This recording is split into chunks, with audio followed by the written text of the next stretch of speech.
Sadiq Saab? Also has subversion of the constitution. हमारे मुल्क में बदकिस्मती से इस वक्त हर रोज सबवर्शन ऑफ द कॉन्स्टिट्यूशन हो रही है, जो कि बहुत से लोग महसूस नहीं कर रहे। हमारे कॉन्स्टिट्यूशन के प्रियम्बल में तय कर दिया गया है कि people of Pakistan they shall be governed through their elected या चोजन रिप्रेजेंटेटिव। चोजन और रिप्रेजेंटेटिव कौन होंगे? हमारा जो कॉन्स्टिट्यूशन है ये पार्लियामेंट्री सिस्टम में पॉलिटिकल पार्टीज का अहम रोल होता है। 8वीं तरमीम के लिए प्रेसिडेंट के ऑफिस को कुछ अख्तियार दिए गए, तो महमूद अजहरी केस में सुप्रीम कोर्ट ने ये तय कर दिया कि बावजूद 8वीं तरमीम के हमारा आइन पार्लियामेंट्री फॉर्म ऑफ सिस्टम देता है। ये चीज बार बार रिपीट हुई। पार्लियामेंट्री सिस्टम में सबसे अहम होता इलेक्टेड प्राइम मिनिस्टर और इलेक्टेड चीफ मिनिस्टर का है। केयर टेकर प्राइम मिनिस्टर की बात नहीं कर रहा, केयर टेकर चीफ मिनिस्टर की बात नहीं कर रहा। आर्टिकल 52 में और 107 में नेशनल असेंबली और सूबाई असेंबली की मुद्दत रखी गई 5 साल, मगर साथ ही ये कहा गया अनलेस सूनर रिजॉल्व। मैं रिपीट करता हूँ, unless sooner resolve. Duration of provincial assembly is 5 years unless sooner resolve. इसका मतलब ये है कि कॉन्स्टिट्यूशन कह रहा है कि 5 साल से पहले ही सूबाई असेंबली या कौमी असेंबली रिजॉल्व हो सकती है। इसीलिए आर्टिकल 58 में और 112 में प्राइम मिनिस्टर को और चीफ मिनिस्टर को ये अख्तियार दिया गया कि अब वो उनको अगर वो मुनासिब समझे तो वो असेंबली को रिजॉल्व कर सकते हैं थ्रू एन एडवाइस।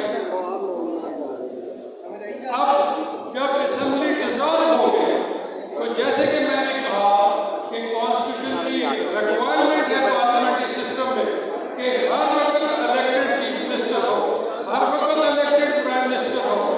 लिहाजा आर्टिकल 224 में प्रोवाइड किया गया कि अगर सूबाई असेंबली या कौमी असेंबली वक्त से पहले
सबवर्शन में आता है। नहीं, कॉन्स्टिट्यूशन पूरे कॉन्स्टिट्यूशन की बात कर रहा है।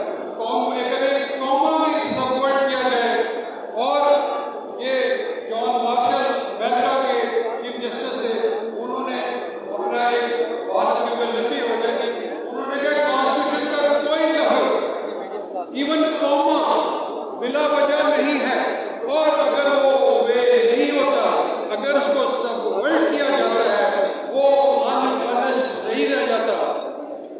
खुदा के वास्ते आर्टिकल 4-5 को समझे, और 4-5 के बाद 6 क्यों है? 6 इसलिए है कि अगर सबवर्शन होगी तो आर्टिकल 6 के तहत सजा दी जाएगी। आर्टिकल 6 में 4 लफ्ज इस्तेमाल हुए, abrogation, subversion, suspension, holding in abeyance. अब हम हर चीज को एब्रोगेशन में डाल देते हैं। आज कॉन्स्टिट्यूशन एब्रोगेट नहीं हुआ, मगर हर दिन सबवर्ट हो रहा है। सबवर्ट अगर हो रहा है तो आर्टिकल 6 अट्रैक्ट है। फॉर एग्जाम्पल, आप लियाकत हुसैन केस पढ़े, आप फारूक लगाने केस पढ़े, आप 3-4 और केसेस पढ़े जो आर्टिकल 5 के हवाले से डिसाइड हुए। वहाँ पे बहुत क्लियर लिखा हुआ कि आर्टिकल 6 जो है वो सिर्फ एब्रोगेशन ऑफ कॉन्स्टिट्यूशन में अट्रैक्ट नहीं होता, बल्कि सबवर्शन ऑफ कॉन्स्टिट्यूशन में होता है। इसलिए आर्टिकल 5 को आर्टिकल 6 के साथ पढ़ना चाहिए। मैं बड़े बुरी फीलिंग के साथ जिस तरह का तमाशा आज लगा हुआ है, ये पहली दफा नहीं लगा। 71 में इसी तरह लोग आपस में जितने भी साहिब इक़्तिदार लोग थे वो लड़ रहे थे, कॉन्स्टिट्यूशन को सबवर्ट कर रहे थे। इलेक्शन करवा दिया, मगर उसका रिजल्ट नहीं माना। अपनी नई कॉन्स्टिट्यूशन की जो है वो इस्लाहात की गई, तो हमने नतीजा देखा 71 में फिर क्या हुआ। मगर अफसोस, सद अफसोस, मेरी कौम ने सीखा नहीं, लोग भूल भी गए कि पाकिस्तान अब आज़ाद है। मैं आप लोगों की तवज्जो दिलाना चाहता हूँ, 1947 में दुनिया के नक्शे पे जब पाकिस्तान का नक्शा उभरा तो लोगों ने कहा ये बहुत बड़ी अचीवमेंट है, ये बहुत बड़ी अचीवमेंट है। लेकिन दोस्तों, वो नक्शा 71 में आधा रह गया, मगर बदकिस्मती से लोगों ने नहीं सीखा। मैं सब लोगों को, सब पाकिस्तानियों को अपील करता हूँ, खुदा के वास्ते पाकिस्तान जो 47 में बना था वो हमने 71